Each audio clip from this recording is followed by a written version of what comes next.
My ex-wife ordered a paternity test to stop my custody rights, but when the doctor read the results aloud, he didn't hand them to me. He handed them to her lawyer. The conference room went silent. Dr. Andrew Kaufman stood at the head of the table with the manila envelope in his hands, the kind with the red string closure that always appears in legal dramas. My lawyer, Patricia Fleming, sat to my left, with her pen frozen above her yellow notepad. Across from us, my ex-wife Victoria sat beside her lawyer, Richard Donovan, and the smile on her face told me she thought she'd already won. Dr. Kaufman opened the envelope with careful precision, pulled out the document, and read the header aloud to verify the case number and the date. Then he read the conclusion. The test confirms with 99.97% certainty that the tested male is the biological father of the minor child.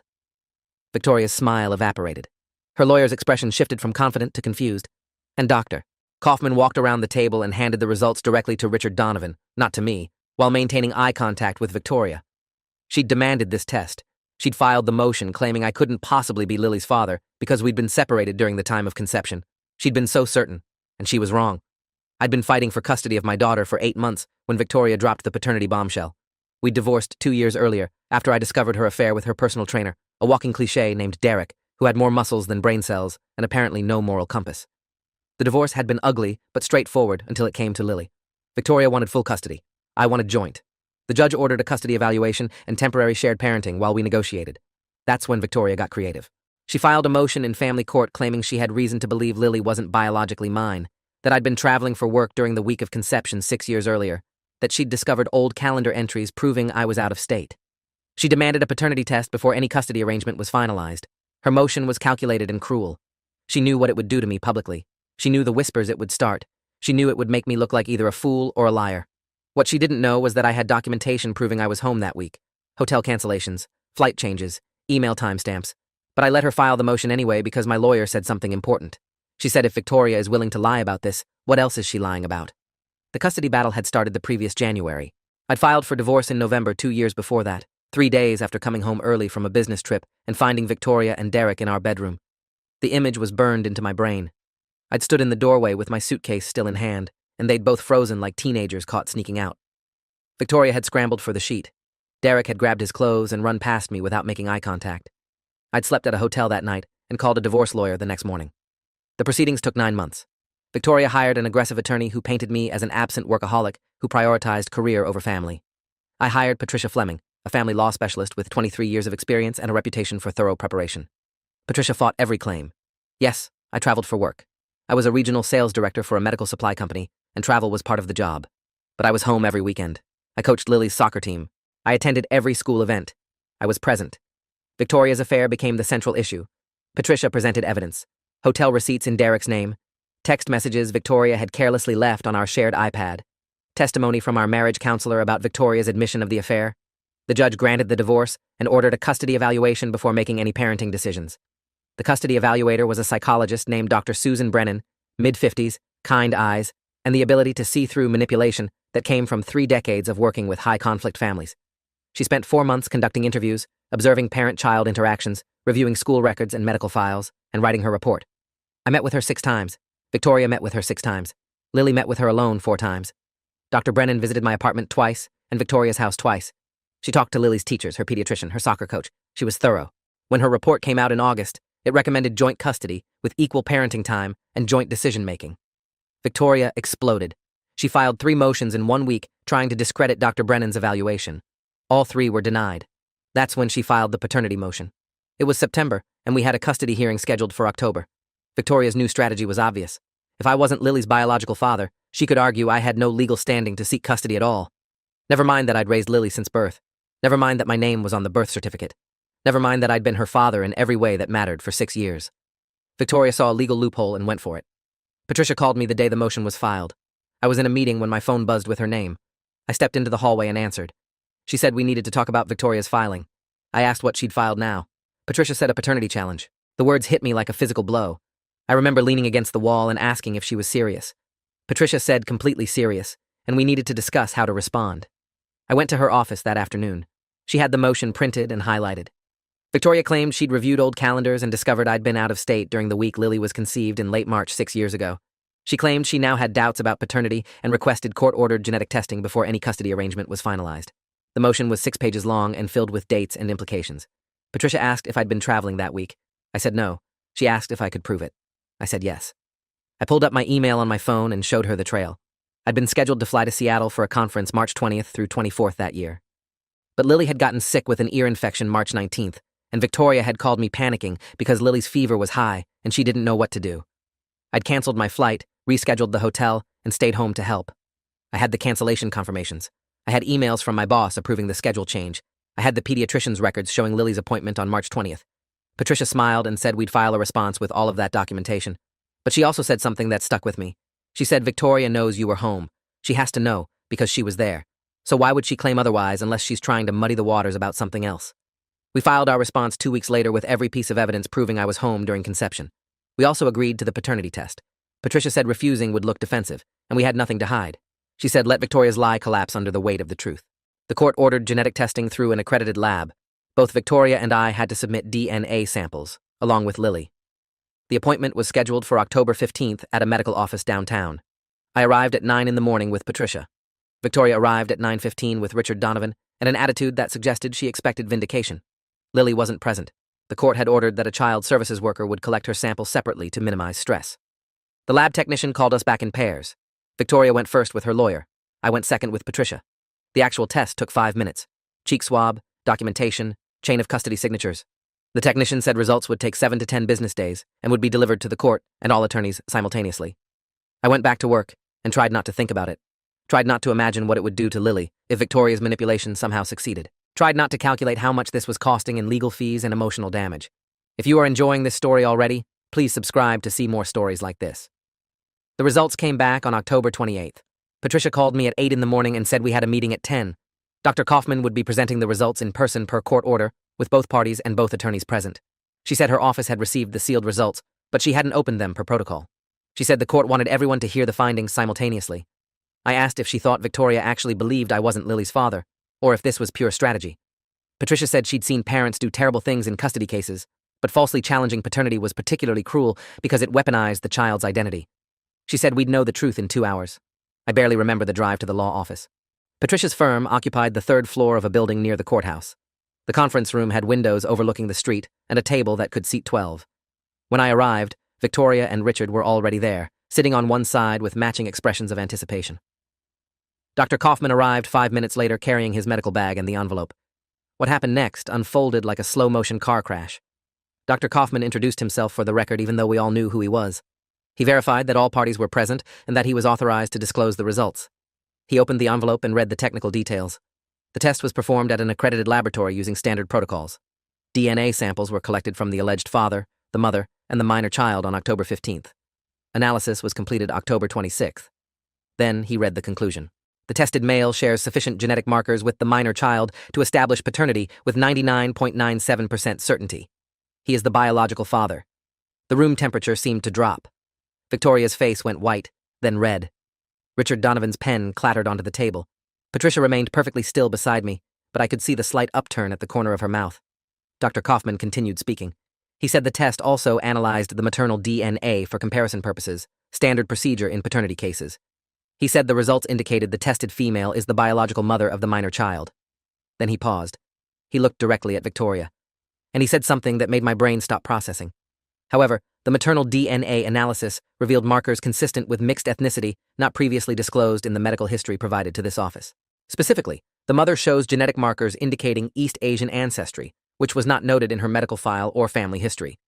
This discrepancy raises questions about the accuracy of the family medical information provided during the pregnancy and afterwards. Richard Donovan interrupted and asked what that had to do with paternity. Dr. Kaufman said nothing regarding the paternity determination, which was clear and conclusive. However, he was required to note any significant discrepancies found during testing. He said genetic testing often revealed unexpected family history, and in cases involving child custody, accurate medical information was essential.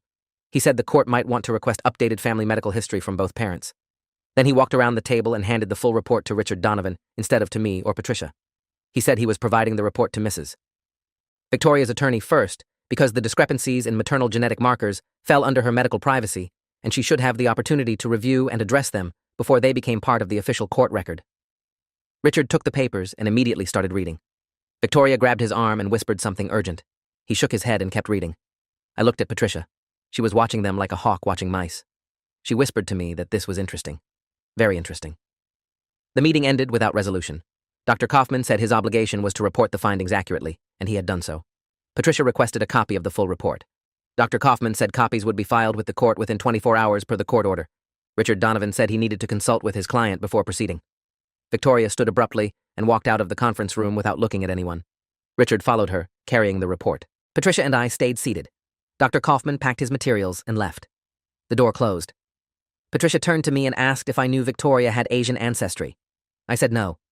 I said Victoria had always claimed to be Irish and German, that her maiden name was O'Connell, that I'd met her parents multiple times, and they were pale and red-haired and very Irish. Patricia asked if I'd ever had reason to doubt that. I said never. Victoria's whole identity was built around being Irish. She wore clatter rings. She celebrated St. Patrick's Day like a national holiday. She'd insisted on Irish baby names when she was pregnant, though we'd eventually compromised on Lily.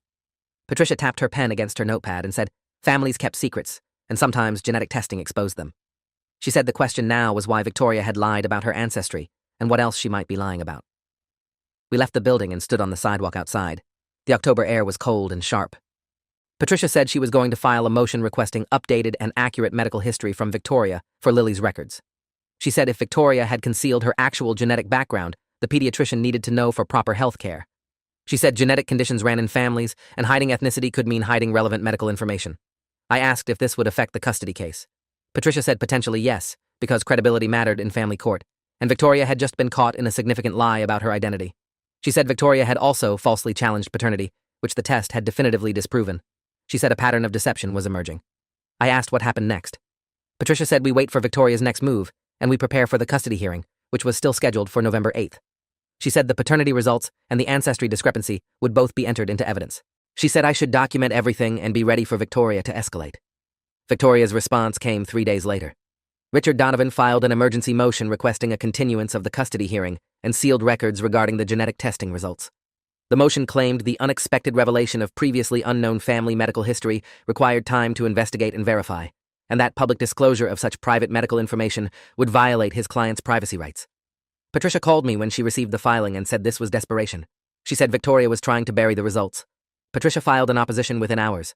She argued that Victoria had initiated the genetic testing by challenging paternity, that the results were directly relevant to the custody case, and that sealing the records would prevent the court from considering Victoria's pattern of dishonesty.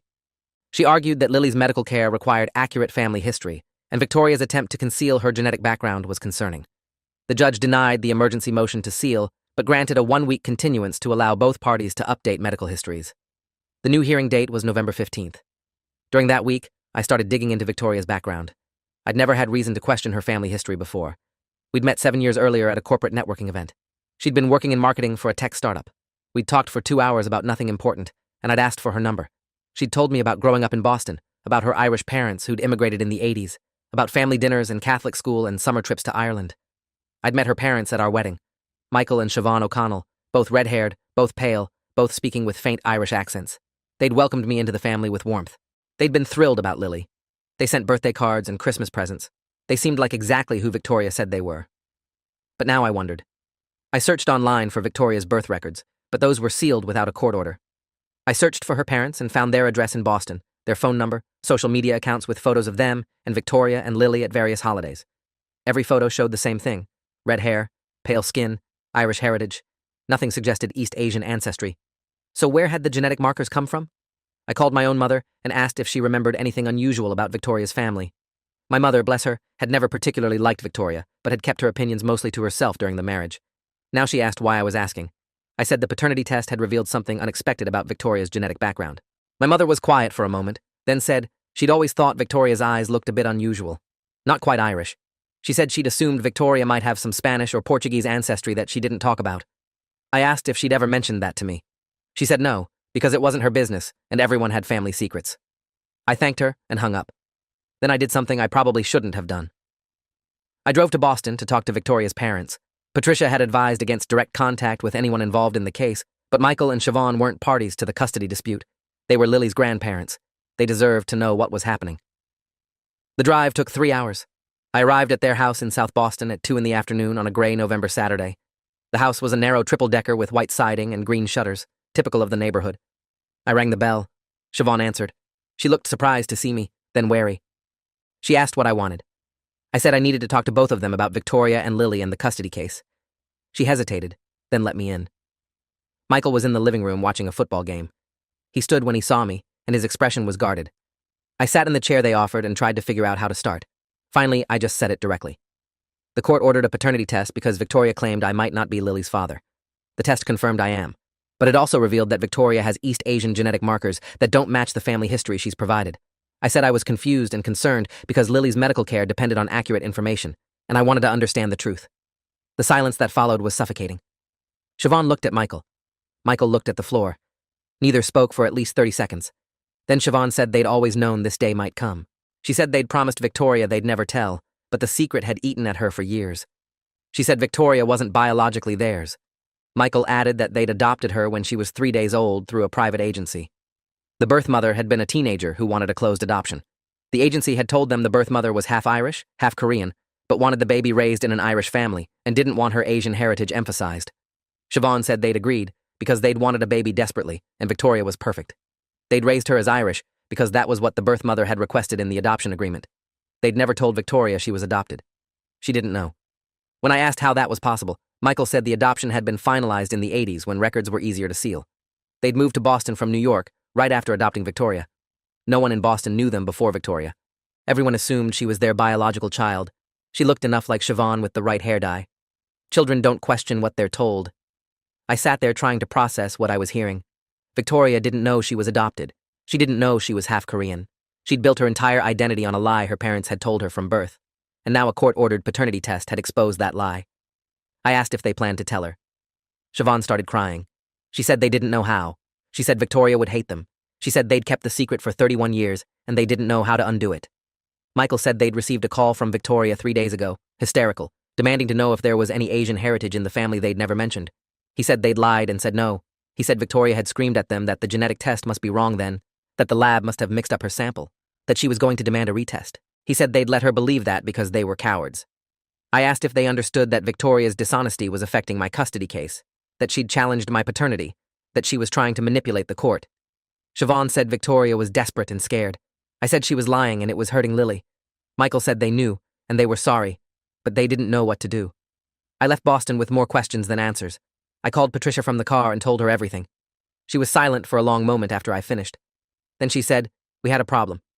If Victoria genuinely didn't know she was adopted, then her lies about her ancestry might not be deliberate deception, but rather repeating what she believed was true.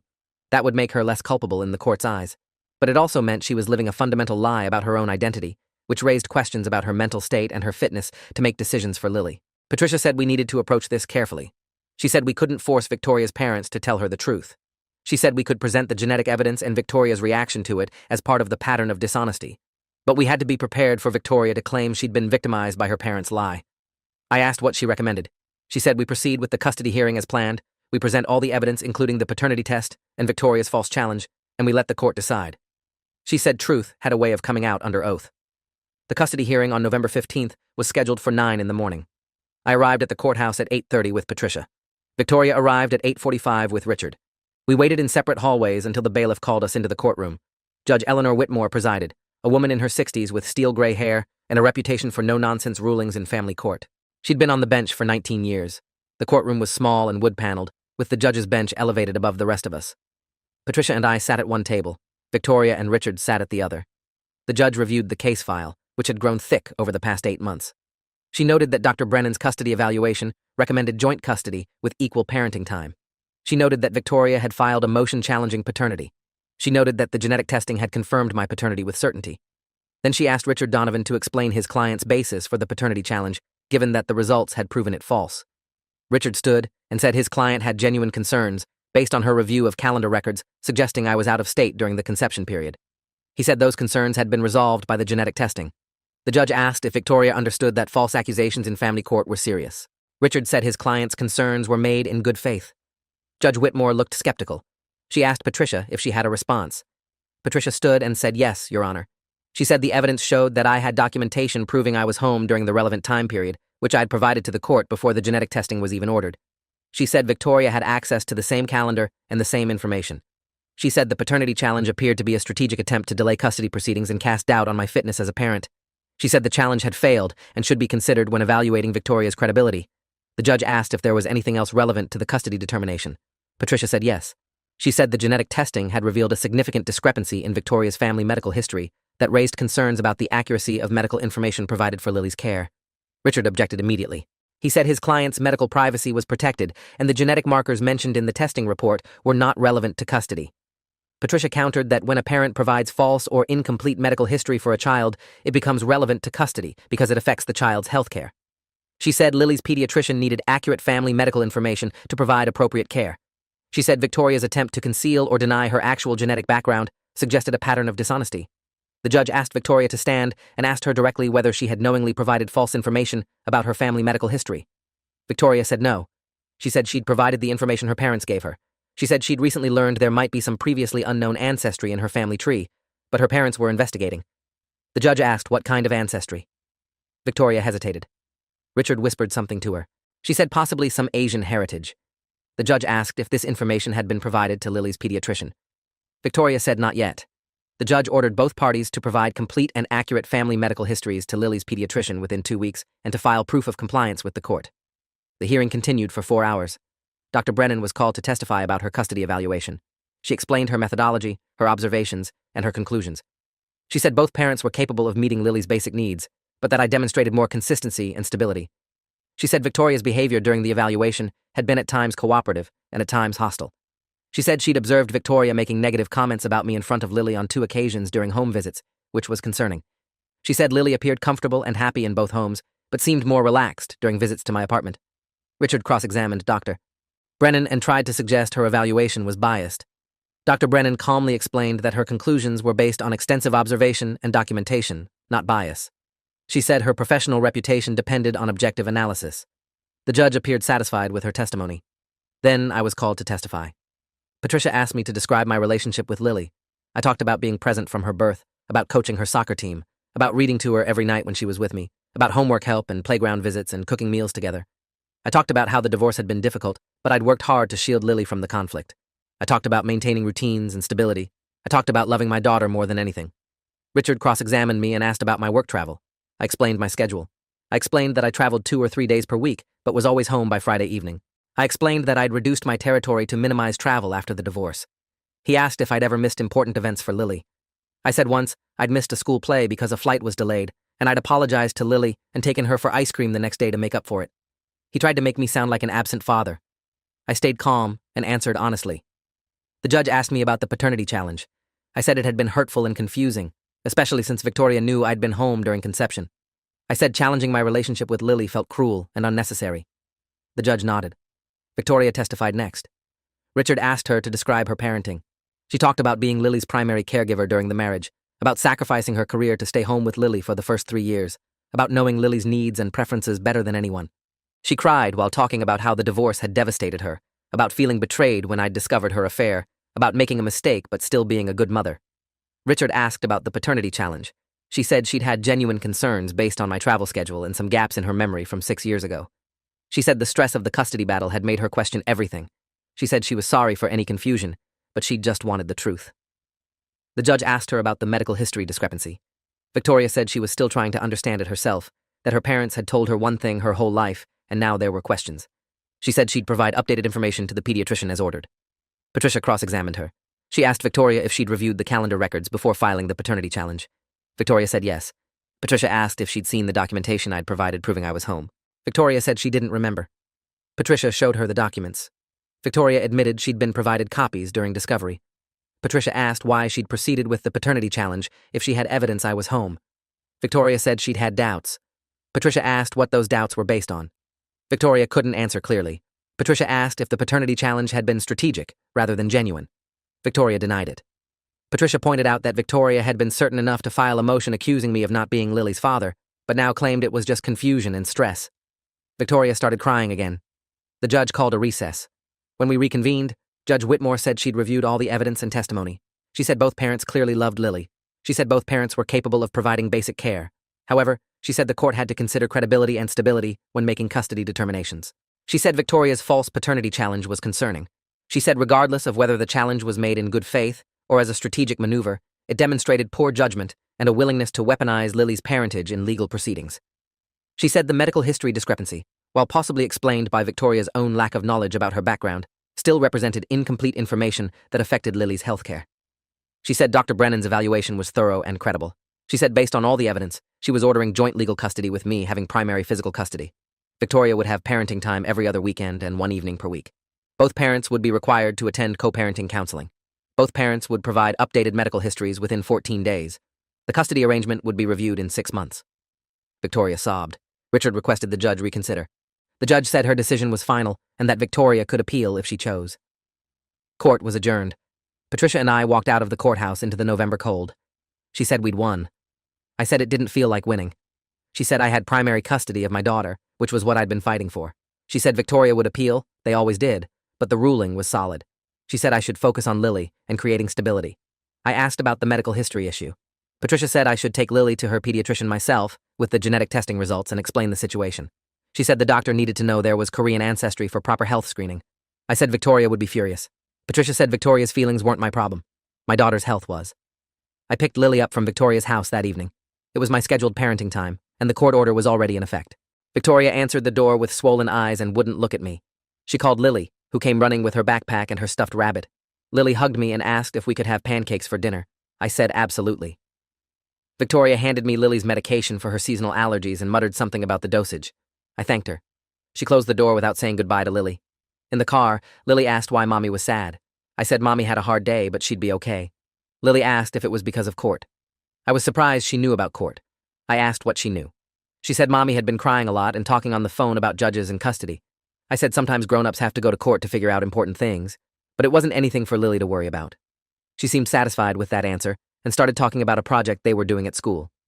That night, after Lily was asleep, I sat in my apartment and tried to process everything. I'd won primary custody.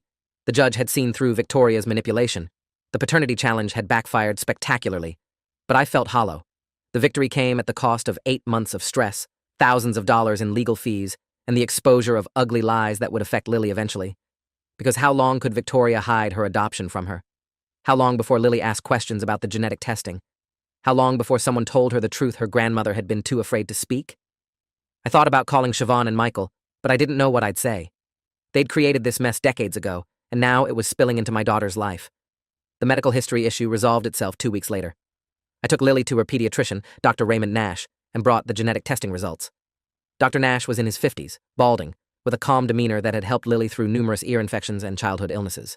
I explained the situation, the custody case, the paternity test, the discovery of previously unknown Korean ancestry in Victoria's background. Dr. Nash reviewed the genetic report carefully. He asked if Victoria knew she had Korean heritage. I explained about the adoption that Victoria didn't know about. Dr. Nash said that complicated things, but genetically it didn't change Lily's needs. He said Korean ancestry meant Lily should be screened for certain conditions that occurred more frequently in East Asian populations. He said he'd update her medical file and order some additional baseline tests. He asked if Victoria would be providing updated family history from her biological family. I said I didn't know. Victoria didn't have contact with her biological parents as far as I knew. Dr. Nash said he'd work with what we had and adjust as more information became available. He said the important thing was, we now knew Lily was 1/4 Korean and could provide appropriate care based on that knowledge. Victoria's appeal was filed in December. Richard Donovan submitted a 20-page brief arguing that Judge Whitmore had erred in her custody determination by giving too much weight to the paternity challenge and insufficient weight to Victoria's role as primary caregiver during Lily's early years. The brief argued that the medical history discrepancy was irrelevant to custody because Victoria herself had been deceived by her parents. Patricia filed a response brief detailing Victoria's pattern of dishonesty and poor judgment. She argued that the trial court's decision was supported by substantial evidence, particularly Dr. Brennan's comprehensive evaluation. The appellate court scheduled oral arguments for February. Meanwhile, the custody arrangement continued. Lily stayed with me during the week and went to Victoria's every other weekend. The transition was rocky at first. Lily cried sometimes when leaving either parent. But after a few weeks, she adjusted. She started bringing homework to my apartment and asking me to help. She joined an after-school art program near my office that I could pick her up from. She made new friends in my neighborhood. Victoria followed the parenting schedule, but communicated with me only through terse text messages about pickups and medical information. In January, something shifted. Victoria's parents called me. Siobhan was crying before she even said hello. She said they'd told Victoria the truth about the adoption. She said Victoria had stopped speaking to them. She said they'd tried to explain that they'd done what they thought was best, that the adoption agency had recommended not telling her, that they'd loved her as their own from the moment they held her. Victoria had screamed at them that they'd stolen her identity. She'd accused them of lying for 30 years. She'd said she didn't know who she was anymore. Siobhan asked if I'd heard from Victoria, if I knew how she was doing. I said no. Victoria and I only communicated about Lily's schedule. Siobhan said they were worried. She said Victoria had always built her identity around being Irish, and finding out she was adopted and half Korean had shattered her sense of self. She said Victoria had started asking about her biological parents, but the adoption had been closed and the records were sealed. Michael got on the phone and said they'd hired a lawyer to try to unseal the adoption records. He said Victoria deserved to know where she came from, even if she hated them for keeping it secret. I didn't know what to say. I thanked them for calling and hung up. If this story keeps your interest, please subscribe to get more stories like this. The appellate oral arguments happened on February 20th. I attended with Patricia. The courtroom was formal and intimidating, with 3 judges seated at the bench instead of 1.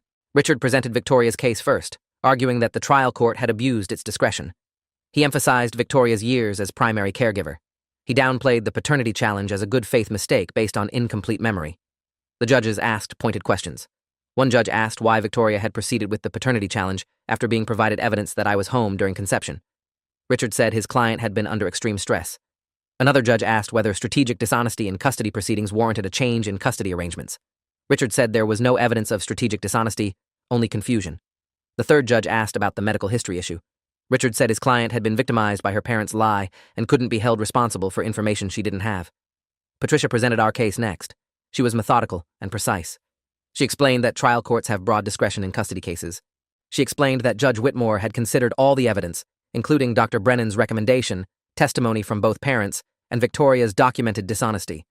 She said the paternity challenge was particularly egregious because it attacked the parent-child relationship at its foundation. She said Victoria's continued refusal to take responsibility for her actions demonstrated ongoing poor judgment. The judges asked fewer questions of Patricia. When the arguments ended, the judges said they'd issue a written decision within 60 days. The decision came on April 3rd. The appellate court affirmed Judge Whitmore's custody order in its entirety. The written opinion was 8 pages long and methodically addressed each of Victoria's arguments. The court found that the trial judge had not abused her discretion. The court found that the paternity challenge was properly considered as evidence of poor judgment, regardless of Victoria's subjective good faith. The court found that Dr. Brennan's evaluation was thorough and credible. The court found that my role as a consistent and stable parent supported the custody arrangement. Victoria's appeal was denied. Patricia called me with the news. She said it was over. Barring extraordinary circumstances, the custody arrangement was permanent. I asked what happened now. She said we lived our lives and focused on raising Lily. She said Victoria could request modification in the future if circumstances changed significantly, but the burden would be on her to prove such changes. I thanked Patricia for everything. She said I'd been a good client and a good father, and Lily was lucky to have me. Victoria requested to meet me in person for the first time since the custody hearing. She sent a text asking if we could talk, just the 2 of us, about Lily and co-parenting. I was suspicious, but agreed. We met at a coffee shop halfway between our homes on a Saturday morning while Lily was at a friend's birthday party. Victoria looked different. Thinner, tired. Her hair was darker, less aggressively red. She'd stopped dyeing it, I realized. She ordered tea and sat across from me in silence for a minute before speaking. She said she owed me an apology. She said the paternity challenge had been wrong. She said she'd been desperate and angry, and she'd lashed out in the worst possible way. She said she'd convinced herself that maybe I wasn't Lily's father because if I wasn't, then the custody battle would be over, and she'd have Lily all to herself. She said she'd known deep down that I was home that week, but she'd pushed the knowledge away because acknowledging it meant admitting she had no legitimate argument against shared custody. She said finding out about her adoption had forced her to confront a lot of truths about herself and her choices. She said she'd been seeing a therapist. She said she was trying to be better. I listened without interrupting. When she finished, I asked if this meant she'd stop fighting me on custody. She said yes. She said she'd accepted that I was a good father, and Lily needed both of us. She said she wanted to try actual co-parenting instead of parallel parenting through angry texts. I asked about her biological parents. She said the adoption records had been unsealed and she'd learned her birth mother's name. She said her birth mother had been a 16-year-old Korean-Irish girl who'd gotten pregnant and chose adoption. She said she'd found her birth mother living in California. They'd spoken on the phone twice. It was complicated. She said she was also trying to rebuild her relationship with Michael and Siobhan because they were still her parents even if they'd lied. She said everything felt unstable and confusing, but she was trying. I said I was glad she was getting help. I said for Lily's sake, I hoped we could co-parent more peacefully. She said she wanted that too. We finished our coffee and went our separate ways. I didn't fully trust the change, but it was a start. 3 months later, on a warm July evening, I was at the park with Lily when my phone rang. It was Siobhan. She said she wanted to thank me for something. I asked what for. She said Victoria had come to their house for dinner that week with Lily. It was the first time she'd brought Lily to visit since learning about the adoption. She said Victoria had been civil, even warm. She said Lily had played in the backyard while Victoria and Siobhan talked about the past and the future. She said Victoria had said that I'd been fair during the custody case, that I could have exposed the adoption secret to humiliate her, but I'd let her parents tell her privately. I said I'd never wanted to hurt her, just to protect Lily. Siobhan said she knew, and Victoria knew now, too. She said thank you for being a good man. I said I was just trying to be a good father. She said those were the same thing. Lily ran up to me at that moment, breathless and grinning, asking me to push her on the swings. I said goodbye to Siobhan and followed my daughter to the swing set. I pushed her higher and higher while she laughed and shouted for more. The custody battle was over. The lies were exposed. The truth had hurt everyone involved, but we were healing. Lily knew she was loved by both her parents. That was what mattered. The rest, the paternity test and the courtroom drama and the secrets, would fade into family history. But this moment, my daughter laughing in the golden evening light, this was everything. Thanks for watching till the end. Make sure to subscribe and like to not miss the next story.